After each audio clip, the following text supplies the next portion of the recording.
بسم اللہ الرحمن الرحیم۔ قربانی کی دعا اور دعا پڑھنے کا صحیح وقت۔ قربانی کرتے وقت آپ صلی اللہ علیہ وسلم کیا دعا پڑھتے؟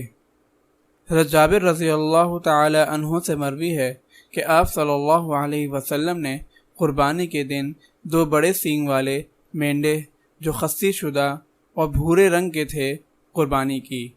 جب ان دونوں کو قبلے کی طرف کیا تو یہ دعا پڑھی: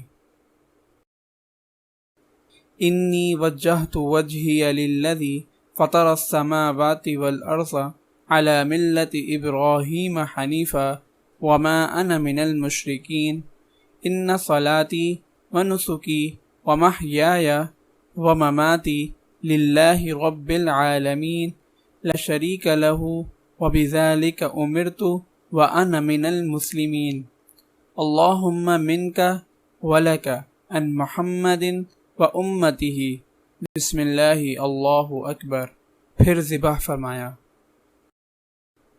حضرت جابر رضی اللہ تعالی عنہ کی روایت میں ہے کہ آپ جب خطبے سے فارغ ہوئے تو ممبر سے اترے، مینڈا لایا گیا، آپ نے اپنے ہاتھ سے ذبح کیا اور بسم اللہ اللہ اکبر پڑھا۔ حضرت انس رضی اللہ تعالی عنہ کی روایت میں ہے کہ آپ صلی اللہ علیہ وسلم نے یہ دعا پڑھی: بسم اللہ اللہم تقبل من محمد وآل محمد ومن امت محمد، پھر ذبح فرمایا۔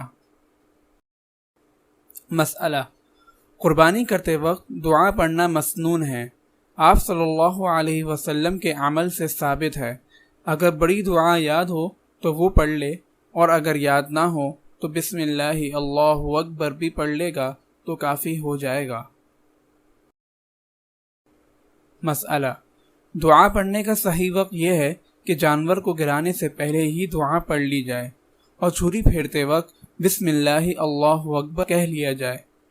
جانور گرانے کے بعد بڑی دعا پڑھنے سے احتیاط کی جائے۔ آج کل قربانی کا جانور گرانے کے بعد چھری پھیرنے سے پہلے لوگ دعا پڑھنے میں لگ جاتے ہیں، جس سے جانور کو بھی تکلیف ہوتی ہے۔ اس طریقے سے بچا جائے۔ اگر آپ اس صدقہ جاریہ میں شامل ہونا چاہتے ہیں تو چینل کو سبسکرائب کریں اور لائک اور شیئر کرنا نہ بھولیں۔ جزاک اللہ خیرا۔